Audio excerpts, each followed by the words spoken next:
इहदीना सिरातल मुस्तकीम। आय अल्लाह हम दिल से सिराते मुस्तकीम मांग रहे हैं। आय अल्लाह हमें 72 सड़कों पे चलने से बचा ले।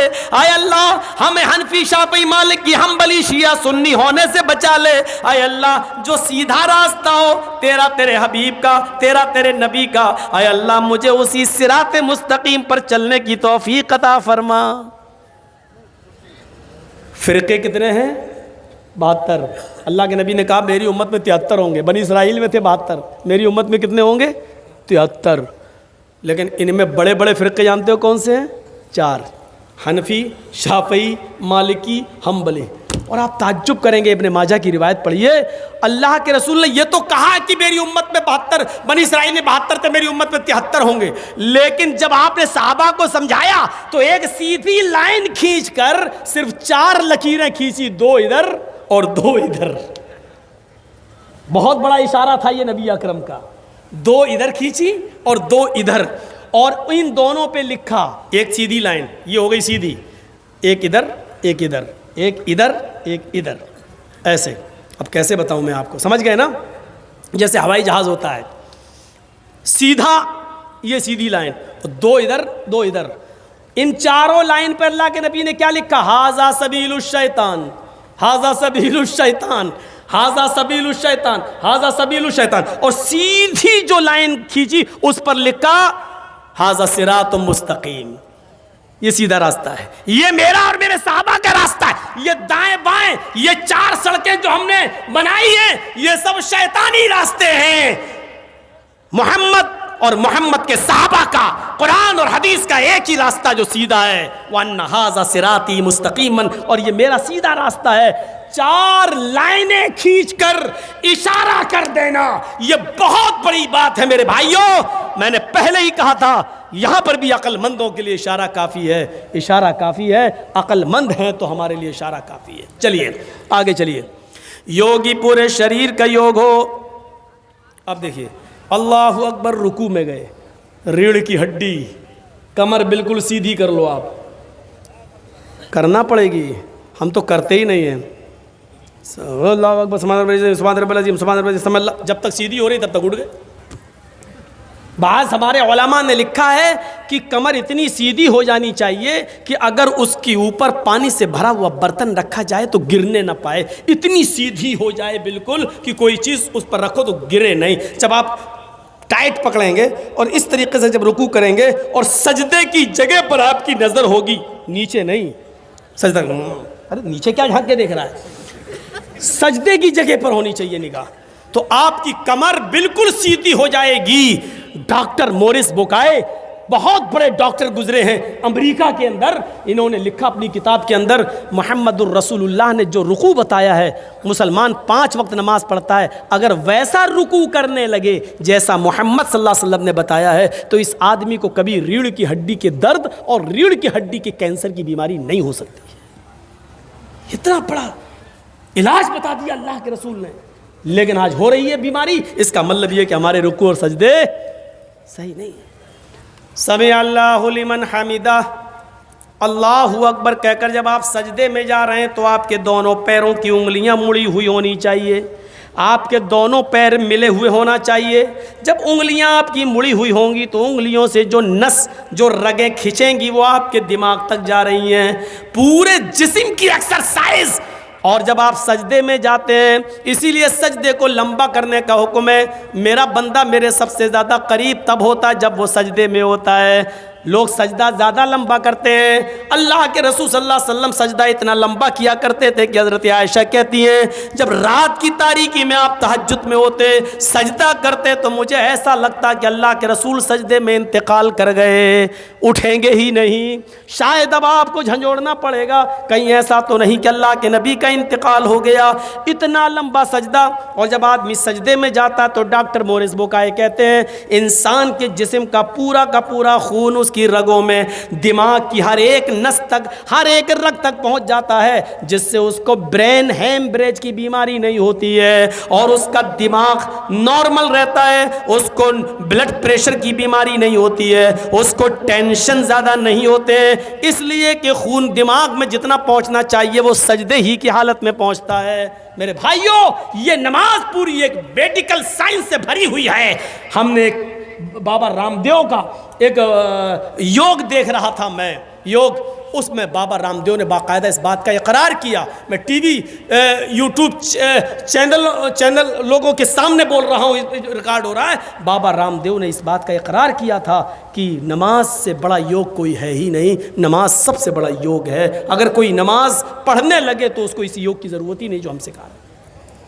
नमाज पूरा पूरा, अरे जिसकी शुरुआत योगी से हुई हो, उससे बड़ा योग क्या हो सकता है? योगी, पूरे शरीर का योग करने वाले बन जाओ, तब तुम्हारी पूजा हो। यहां तो हाल क्या है, हमारे हिंदू भाई अब इतना भी नहीं कर रहे। वैसे तो हिंदू धर्म में हाथ भी जोड़ लिए जाते हैं, अब तो इतना भी नहीं करते। अब तो नई नवेली बीवी बैठी हुई है मोटरसाइकिल पर, भिग मंगनी गाड़ी पे बैठे हुए हैं, लड़की के बाप ने इंटरनेशनल भिखारी समझ के दामाद को दे दी, ले जा। मेरी बेटी तो खुश रहेगी, तू भिखारी है तो क्या हुआ, चल दे दी। अब वो बेचारा अपनी बीवी को बिठाल के चला रहा, सामने हनुमान जी की मूर्ति, नहीं उठेगा, उतरेगा नहीं गाड़ी से, क्यों? जल्दी में है, नई बीवी है। लेकिन भगवान नाराज ना हो जाएं इसलिए खोपड़ी तो हिला देगा। 10 किलो की खोपड़ी हिला दी, बढ़ गया आगे, हाथ जोड़ना नहीं, ये नहीं हो रहा। मैं जब पाकिस्तान गया था प्रोग्राम के लिए, तो पहली मर्तबा मैं ट्रेन से गया था, उसके बाद 3 बार और गया हूँ, तो वो मैं बाई प्लेन गया हूँ। तो लाहौर तक तो मैं बस से गया था, वो जो चल रही थी पहले बस जो चली थी दिल्ली से लाहौर तक, समझौता जो अटल बिहारी वाजपेयी जी के दौर से शुरू हुई थी, तो उसके बाद चलती रही, उसमें गया था मैं। तो लाहौर से कराची तक जब ट्रेन पे गया तो वहाँ की ट्रेनें तो ऐसी थीं कि फ्री का पाउडर लगता था चेहरे पे, इतनी धूल उड़ती थी। बहरहाल पहुँचे तो हर स्टेशन पर एक मज़ार बना हुआ है। लाहौर से कराची तक 24 घंटे बल्कि 28 घंटे लगे थे मुझे पहुंचने में। तेज़ रू एक्सप्रेस थी वो, उसका नाम तेज़ रू एक्सप्रेस। उस एक्सप्रेस पे मैं बैठ के गया था, तो जैसे यहाँ हमारे हिंदू भाई मंदिरों के सामने हूँ हिलाते हैं, ऐसे ही वहाँ खिड़की वाली सीट के लिए लोग लड़ते हैं, मुसलमान लोग। और हर स्टेशन के ऊपर एक मज़ार बना हुआ है, और वो भी ऐसे ही जाते हैं, जो भी मज़ार गुजर रहा है, बाबा सर झुकाते हुए ऐसे कर रहे, बाबा मज़ार ऐसे, और गुजर रहे हैं। मैंने कहा ओफ, मैंने कहा सही जगह आया हूँ तकरीर करने के लिए। हिंदुस्तान में इतना तो है कम से कम कि ट्रेन में बैठकर कोई आदमी अगर स्टेशन से कोई मज़ार गुजर रहा हो तो कम से कम यहाँ का मुसलमान ऐसे नहीं करता। ऐसे वो करता तो जिंदा लड़की को देख के करता है, लेकिन मज़ार को देख के नहीं करता है। ऐसा पाकिस्तान के हालात यहाँ से भी ज़्यादा शिर्क और बिदात पर, उससे भी ज़्यादा। तो हम आपको जो बताना चाहते वो ये बताना चाह रहे हैं कि योग नहीं है, पूरा योग सिर्फ नमाज के अंदर है। और इसके बाद कृष्ण जी क्या कहते हैं, अर्जुन युजीत सततमात्मानम, इसको बराबर पकड़े रहना, इसको कभी छोड़ना नहीं। योगी युजीत सतत मातमानम, सतत पकड़े रहना, कभी मत छोड़ना, रहस्य स्थित था। अगर एक दिन भी छोड़ दोगे तो धर्म पे कायम नहीं रहोगे, एक दिन भी छोड़ दोगे तो धर्म पे कायम नहीं रहोगे। अल्लाह के रसूल ने भी तो यही कहा, जानबूझकर अगर नमाज छोड़ दोगे, कसदन मन तरक सलात मुतअम्मिदन फकत कफर, जिसने कसदन नमाज छोड़ दी, जानबूझकर छोड़ दी, उसने कुफ्र किया। अल्लाह के रसूल ने भी तो यही कहा कि धर्म पर कायम नहीं रहोगे। एक अल्लाह के सामने खड़े हो जाओ, इससे ज्यादा तौहीद और नमाज कहां मिलेगी। अब किताबें बुरी नहीं हैं, गीता रामायण ये सब रोशनी दे रही है, कुरान भी रोशनी दे रहा है। भाई सूरज का काम क्या रोशनी देना। अब सूरज की रोशनी में चमगादड़ अंधा हो जाए, उसको दिखाई ना दे, तो इसमें सूरज का क्या कसूर है। कुरान रोशनी दे रहा है, मुसलमानों को दिखाई ना दे, तो इसमें कुरान का क्या कसूर है। गीता और रामायण वेद रोशनी दे रहे हैं, इसमें अगर हमारे हिंदू भाइयों को और पंडितों को दिखाई ना दे तो इसमें इन किताबों का क्या कसूर है। एक अल्लाह के सामने खड़े हो जाओ, यच्चतातिमा लो अपनी पूरी आत्मा वहीं लगा दो, ऐसे इधर उधर मत देखो, अपनी पूरी आत्मा वहीं लगा दो, दिल से। निराशीर, सबसे निराश हो जाओ, ऊपर वाले से नहीं, परिग्रह वो सब कुछ देने वाला। लीजिए आगे कृष्ण जी कहते हैं पंचम समय कर्तव्य। हाय अर्जुन, 5 वक्त ये पूजा करो, 5 वक्त। पवित्र धरती पाक जमीन तलाश करो, और अगर पाक जमीन पवित्र धरती न मिले, धरती जमीन तुम्हें पाक न मिले, मिर्गा चर्म, तो हिरण की खाल, मिर्ग मानी हिरन, मिर्ग मानी हिरन, चर्म मानी चमड़ा, हिरन का चमड़ा बिछा लो, हिरन के चमड़े पर तुम ये पूजा कर लो। यानी हलाल जानवरों का चमड़ा भी हिंदू धर्म के अंदर हलाल है, उस पर खड़े होकर नमाज पढ़ी जा सकती है। तो ये दूसरी चीज भी हमारे हिंदू भाइयों के अंदर मौजूद है। समानता देखिए आप, कलमा भी है, नमाज भी है। आइए एक चीज और दिखा दें, औरतों में जो पर्दा है हमारे यहाँ, समानताएं देखिए। आज पर्दा हिंदू धर्म के अंदर भी है औरतों का। खामखा बहस चल रही है, जीन्स फटी है, लड़कियां फटी जीन्स क्यों पहन रही हैं, नहीं पहनना चाहिए। एक बीजेपी का नेता बोल दिया, तब से आग लगी हुई है। लड़की कह रही वाह साहब, पाकिस्तान में भी बवाल चल रहा है इस वक्त। मालूम है आपको क्या बवाल चल रहा है? पाकिस्तान की औरतें बोर्ड निकाल निकाल के घूम रही हैं और बैनर निकाल निकाल के घूम रही हैं, सड़कों पे आ गई हैं, मेरा जिस्म मेरी मर्जी। कितने बच्चे हम पैदा करेंगे ये मेरा पति तय नहीं करेगा, ये हम तय करेंगे। रात में कितनी बार एक महीने में मिल सकता है ये तुम तय नहीं करोगे, ये मेरा जिस्म मेरी मर्जी। ये चल रहा है बवाल। मर्द कौन होता है बच्चे पैदा करने वाला? हमको कितने करना है ये हम तय करेंगे, ये बवाल चल रहा है। देखिए अभी होता क्या आगे चलकर। हिंदुस्तान के अंदर भी एक बवाल चल रहा, फटी जींस।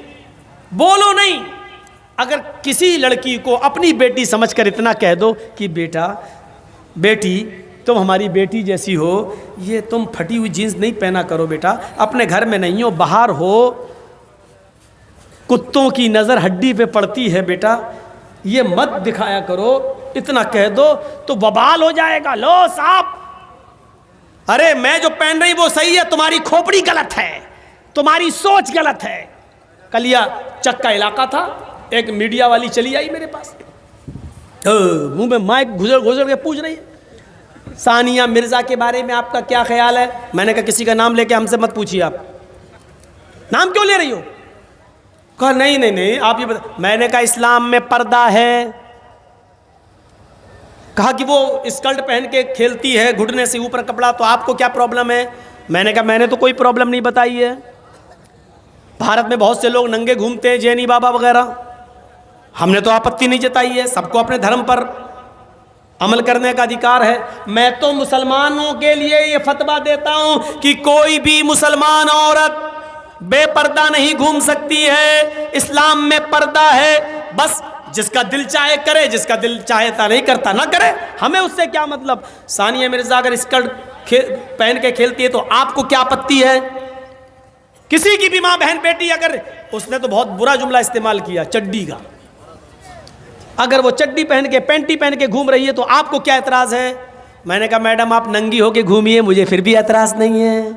आप क्यों बदतमीज़ है? हमने क्यों हुआ? सोच बदली अपनी। हमसे बार बार कह रही सोच बदलो, अपनी सोच बदलो। नंगी घूमिए, हमें क्या फ़र्क पड़ रहा है? जाइए नंगी घूमिए। भाई हमने अपनी सोच बदल ली, चमड़ा है, चेहरा दिखा सकते हो, इसलिए शर्मगाह भी दिखा सकते हो, हाथ दिखाने का अधिकार है, शर्मगाह भी दिखाइए। कौन मना कर रहा है आपको? है बड़ा बेहुदा नहीं, बड़ा गुंडा मौलवी है। अजीब सिस्टम है। एक बार एक साहब के यहाँ बम्बई पहुंच गए, बहुत दिनों की बात है, 18-20 साल पहले की। साहब वो लड़की मेरी तकरीर सुनने के वो दावत कर गई, मौलाना कल का नाश्ता मेरे घर पे। मेरी उम्र उस वक्त और कम ऐसी थी, 18-19 साल की, 20 साल रहा होगा। अब वो दावत कर दी तो महाराष्ट्र यूनिवर्सिटी में पढ़ने वाली लड़की, अब वो नाश्ता लेके अपने घर में आई तो वो चिपका हुआ कपड़ा, वो लोअर वोअर होता नहीं है बिल्कुल, टी शर्ट वैसे पहन के नाश्ता लगाने लगी। मेरे साथ एक बहुत बड़े मौलाना भी थे, नाम नहीं बताऊंगा। जैसी नाश्ता करके रखी, मैंने कहा सिस्टर सुनिए, थोड़ा सा आप कपड़े अगर चेंज कर लेती तो अच्छा होता। बूढ़े मौलाना थे वो हमारे बगल में, उनकी भी नाश्ते की दावत थी, तो वो तो कुछ नहीं बोले। लड़की कहती है ऐसा, व्हाट इज़ प्रॉब्लम? मैंने कहा इंग्लिश तो हमें ज़्यादा आती वाती नहीं है, लेकिन तुम्हें प्रॉब्लम नहीं होगी, हमें प्रॉब्लम है। हैं? कल की तकरीर सुनी आपने, वेदों के मंत्र सुनाए, तो लगा कि आप मॉडर्न मौलाना है। आपकी दावत कर दी, आप तो पुराने खोपड़ी वाले मौलाना निकले। डांटने लगी हमको। अब मौलाना हमको इशारा कर रहे हैं ऐसे। मैंने कहा मौलाना आप बूढ़े हो चुके हैं, आपको प्रॉब्लम नहीं, हम जवान हैं, हमें प्रॉब्लम हो रही है। भाई जाइए, इसको कहिए कि कपड़ा बदल के आए, दूसरे कपड़े पहन के आए। भाई इसके बाप से ये मौलाना क्या तरक्की करेंगे और क्या करने देंगे लड़कियों के लिए। इतनी पागल लड़की बोलती चली गई, बहुत ज़्यादा बोल गई। मैं सुनता रहा, भाई तेरा घर है, घर का तो कुत्ता भी शेर होता है। सुनते सुनते मैं पक गया। मुझे तरक्की करना है, मैं नकाब ओढ़ के जाऊंगी पढ़ने के लिए। मैं नकाब में क्या तरक्की कर सकती हूँ, मुझे तो बहुत तरक्की करना है, बहुत तरक्की करना है। अरे जब मेरा दिमाग पक गया तरक्की तरक्की तरक्की सुन सुन के, तो मैंने कहा मैडम आप बहुत तरक्की करेंगी, मुझे लगता बहुत ऊपर जाएंगी आप, बिल्कुल जाना है मुझे। कहती पहले ज़माने के अंदर हज के लिए लोग 4-4 महीने में पहुंचते थे, घोड़े का सफ़र करके, ऊँट का सफ़र करके। आज 4 घंटे में पहुंच जाते, ज़माना ये आ गया है। मैंने कहा आप भी बहुत तेज़ रफ्तार से चलेंगी मैडम, ये मेरा वादा है, बिल्कुल मुझे चलना है। मैंने कहा पहले ज़माने की औरत 9 महीने में बच्चा पैदा करती थी, तुम 9 दिन में पैदा करके दिखाओगी, मुझे उम्मीद है बहुत तरक्की करोगी। हट, बड़ा बेहुदा मौलवी है, गुंडा मौलवी है। हमने ये कह दिया तो गुंडे हो गए, हमने ये कह दिया तो गुंडे हो गए। अजीब सूरत मजाक बना के रख दिया। मेरे भाइयों, हिंदू धर्म में भी पर्दा है, ईसाई नन्हे भी पर्दा करती हैं। आप देख लीजिए ट्रेनों में सर छुपाए होंगी बाल, और एक सलीब उनके लटकी होगी, बिल्कुल ऐसा लगता है जैसे नकाब पहने हुए हैं, सब चेहरा छिपा हुआ, चेहरा खुला हुआ है। बस हिंदू धर्म में तो इतना पर्दा है कि वाल्मीकि जी की रामायण अगर आप पढ़ेंगे तो उसमें यहां तक लिखा है कि रामचंद्र जी की पत्नी सीता का जब हरण हुआ और रावण लेके जब भागा, तो हनुमान और लक्ष्मण जब तलाश करने के लिए गए तो सीता जी बड़ी चालाक थीं। कहीं चप्पल फेंक गई, कहीं नथुनी फेंक गई, कहीं दुपट्टा फेंक गई, कहीं चप्पल फेंक गई, कहीं कड़ा फेंक गई। हनुमान एक एक चीज, ये चप्पल किसकी है? लक्ष्मण कहते मेरी भाभी की है, सीता की। चलो इसी रास्ते से ले गया। और आगे के दुपट्टा मिला, ये दुपट्टा किसका है? कहा ये दुपट्टा भी मेरी भाभी का है, सीता का। चलो और आगे चलो, इसी रास्ते से लेकर गया। और आगे बढ़े, एक एक चीज हनुमान जी देते गए और लक्ष्मण पहचानते गए। लास्ट में नाक में पहनने वाली नथुनी मिली, नथुनी। तो हनुमान ने कहा ये नथुनी किसकी है? जल्दी से लक्ष्मण ने कहा अरे यार हनुमान जी ये नथुनी नहीं मालूम है, ये शायद मेरी भाभी की होगी। हनुमान ने कहा सारी चीज़ें पहचान गए, नथुनी कह रहे होगी। तो हनुमान जी के इस प्रश्न पर क्या जवाब दिया लक्ष्मण ने? हनुमान जी ये नथुनी अगर मेरी भाभी की थी भी तो मेरी भाभी नाक में पहनती थी, इसलिए मैं नहीं पहचान पा रहा हूं, क्योंकि मैंने आज तक अपनी भाभी का चेहरा नहीं देखा। कहा क्यों? कह रहे वो मेरी भाई की पत्नी है सीता, मेरे भाई की राम की पत्नी है। मैं कौन होता हूं उसको देखने वाला, उस पर नजर डालने वाला, उसके चेहरे को देखने वाला? गौर करो, रामचंद्र जी के भाई लक्ष्मण ने अपनी सगी भाभी सीता जी का चेहरा नहीं देखा, देवर ने भाभी का चेहरा नहीं देखा। ये हिंदू धर्म की मनुष्य आज वाल्मीकि रामायण आज तक कह रही है, आज तक ये सबसे पुरानी रामायण है वाल्मीकि की, जो 2000 साल पहले लिखी गई है। आज तक उसके अंदर ये लिखा है कि राम के छोटे भाई लक्ष्मण ने सीता का चेहरा नहीं देखा। आज भी बहुत सी सभ्य समाज की स्त्रियां जब ट्रेनों में हिंदू की सफर करती हैं तो आप देखिए साड़ी पहनकर ऐसे लंबा घूंघट ऐसे मार लेती हैं, चेहरा नहीं खोलती हैं वो ट्रेनों में और बसों में। आज भी सभ्य समाज की उसी वाल्मीकि रामायण पर अमल करते हुए वो किसी को अपना चेहरा दिखाना गवारा नहीं करती। अल्लाह की मार ऐसी पड़ी, कल तक जो पर्दे का चेहरा छिपाने का मजाक उड़ाते थे, आज अल्लाह ने सबके चेहरे छिपवा दिए। छिपाओ, डालो मास्क अपने मुंह पर। बहुत बंदरियां बनी फिरती थी अमेरिकन, चुड़ैल जैसे मुंह लिए भेजे।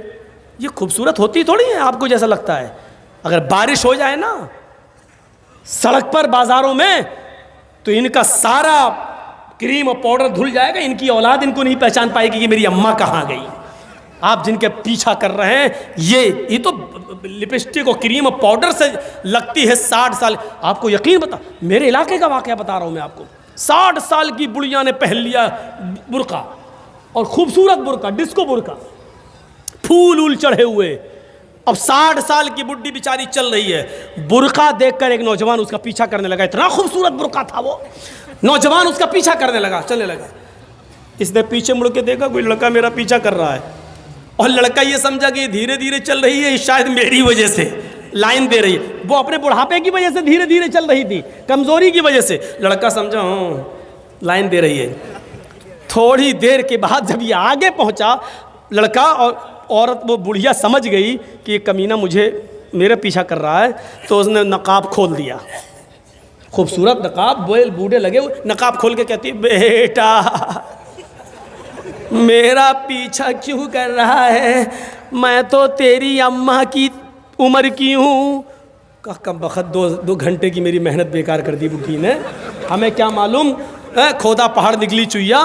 तो लड़के को भी गुस्सा आया, कहने लगा, अरे अम्मा हम अपने लिए नहीं, अपने अब्बा के लिए ढूंढ रहे थे। सोचा कुछ तो कह दूं इस बुढ़िया को, इस उम्र में तू इतना खूबसूरत बुर्का पहन के जा रही है, फूल सजे हुए। लड़का सोचने लगा, जब बुर्का इतना खूबसूरत है तो बुर्के वाली कितनी खूबसूरत होगी, लगा उसका पीछा करते हैं। लक्ष्मण ने अपनी भाभी का चेहरा नहीं देखा। हर पढ़िए हदीस, अय अल्लाह के रसूल, अराइतल हमवा या रसूल अल्लाह, अय अल्लाह के नबी, देवर के बारे में आपका क्या ख्याल है?